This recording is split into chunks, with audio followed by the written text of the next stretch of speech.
She pushed through the service entrance, heels clicking against marble floors that probably cost more than her mother's house in Lagos. The kitchen staff moved like soldiers, silent, fast, terrified.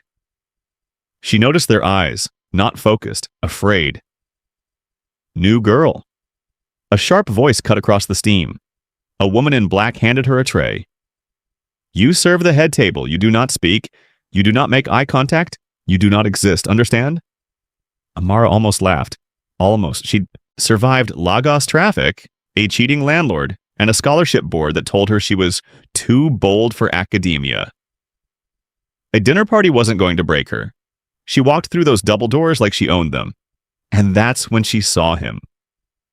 Kwon Soo-hyun sat at the head of the table like a king who'd forgotten how to feel. Dark suit, jaw cut from silence, eyes that scanned the room the way a predator scans for threats, not people. He looked at her for exactly 1 second. 1 second was enough. Amara's tray tilted. A glass of red wine slid and landed directly on the chest of Seoul's most dangerous man. The entire room stopped breathing. If you've ever walked into a room and instantly knew your life was about to change, drop A in the comments. Because Amara had no idea what she just started. Nobody moved. Not the bodyguards, not the guests, not even the candle flames seemed to dare flicker. Red wine dripped down Kwon Soo-hyun's white dress shirt like a slow, terrible countdown. Amara's heart slammed against her ribs. Every survival instinct she had screamed run. But her feet were cemented to that marble floor, tray still shaking in her hands, eyes locked on the stain spreading across the chest of the most dangerous man in Seoul. His head turned slowly, deliberately, like a predator that wasn't in a hurry because it knew you weren't going anywhere. His eyes found hers. Dark, still unreadable.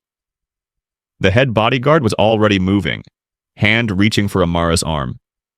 Don't. One word. Quiet as a knife being unsheathed. The bodyguard froze. Soo-hyun stood up slowly, dabbing his shirt with a cloth napkin, never breaking eye contact with Amara. The entire table of powerful men watched in paralyzed silence. What's your name? He asked. His voice was low, almost calm.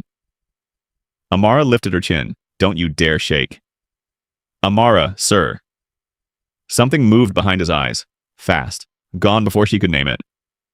Clean it up. He gestured to the spilled wine on the floor, then walked out of the dining room without another word. The room exhaled. The woman in black grabbed Amara's arm so hard it bruised. You just spilled wine on Kwon Soo-hyun and you're still breathing, she hissed. Do you understand how impossible that is? Amara understood nothing yet, but she would. He could have destroyed her in one word. He didn't. Why? Tell us what you think is happening in the comments. We read every single one. 3 days passed. Amara convinced herself it was over. A strange night. A lucky escape. Seoul was enormous. She would never cross paths with Kwon Soo-hyun again. She was wrong. On the 4th morning, a black car was parked outside her apartment building. No plates, no driver visible behind the tinted glass, just waiting. It was there when she left for work. It was there when she came back. On the 5th day, an envelope slid under her door. No name on the outside. Inside, a single card with an address and a time, nothing else. Amara stared at it for a long time. Every sensible bone in her body said, throw it away. She went. The address led to a private restaurant in Itaewon. The kind that had no sign, no menu posted outside, no ordinary customers. A man in black held the door open like he'd been expecting her for years. Soo-hyun was already seated, jacket off, sleeves rolled up, a glass of water in front of him. He looked different without the crowd of terrified men around him. Younger, almost human. Almost. Sit down, Amara. He said her name like he'd been practicing it. She sat, because something about the way he said it made her legs forget how to argue. Why did you look at me like that? He asked. No greeting, no small talk. Like what? Like you weren't afraid. Amara met his gaze steadily. Would being afraid have helped me? The corner of his mouth moved. Not quite a smile. Something more dangerous than a smile. No, he said quietly. It wouldn't have. He started appearing everywhere, not aggressively, not obviously, but Amara began noticing the coffee shop near her university always had a table reserved by the window when she arrived. The night she worked late and missed the last subway, a car was already waiting outside. Anonymous. Silent. His. She should have been angry. Instead, she was terrified by how much she wasn't. 2 weeks after the restaurant, he called her directly. She never gave him her number. She didn't ask how he got it. Come with me somewhere, he said. I have class. After class. It wasn't a question, but it wasn't a command either. It lived somewhere in between, in a place that only Kwon Soo-hyun seemed to occupy. She came. He took her to the Han River at dusk. No bodyguards, no black cars trailing them, just two people walking along the water while Seoul burned gold around them.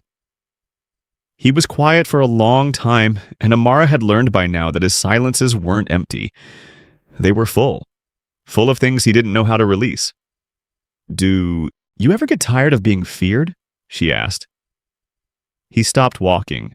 The question hung between them like smoke. Everyone asks what it feels like to have power, he said finally. Nobody ever asks what it costs.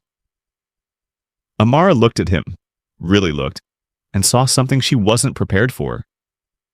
Exhaustion. Bone-deep, years-long exhaustion hiding behind those dangerous eyes. Her heart did something inconvenient, something irreversible. She saw what nobody else bothered to see. Has someone ever looked past your walls and seen the real you? Drop your story below. You might just inspire someone today. His name was Kwon Dae-jung, the mafia boss, the father, the man who built an empire on silence and fear and the understanding that loyalty was purchased with blood. Amara heard his name whispered everywhere she went now. In the catering agency, in the university corridors, even from her Korean neighbor who went pale when Amara accidentally mentioned she knew his son. Stay away. From that family, her neighbor said. People who get close to them don't get to leave. Amara tried. She genuinely tried. But Soo-hyun had started talking to her. Really talking. Late phone calls where his voice lost its armor. Confessions that came out sideways, wrapped in other sentences like he was testing whether she would run. He told her about growing up in that house. How silence was the language. How his father's approval was a currency he chased for 20 years and never fully earned. How he took over operations at 19 because there was no other choice offered to him. Did you ever want something else? Amara asked one night. Long pause. I wanted to study architecture, he said. So quietly she almost missed it. Something cracked open in her chest. Soo-hyun. Don't. His voice hardened instantly. Don't look at me like that. Like what? Like I'm someone worth saving. The line went silent, but neither of them hung up. They stayed there, breathing in the dark, two people standing at the edge of something enormous neither of them had a name for yet. The kiss happened on a Tuesday. No dramatic backdrop, no perfect moment. They were arguing about something ridiculous, about whether Yollof rice was better than kimchi fried rice of all things. And Amara was laughing and pointing her finger at him, and Soo-hyun was looking at her with that expression he'd been wearing for weeks, the one that looked like a man watching something precious and terrifying at the same time.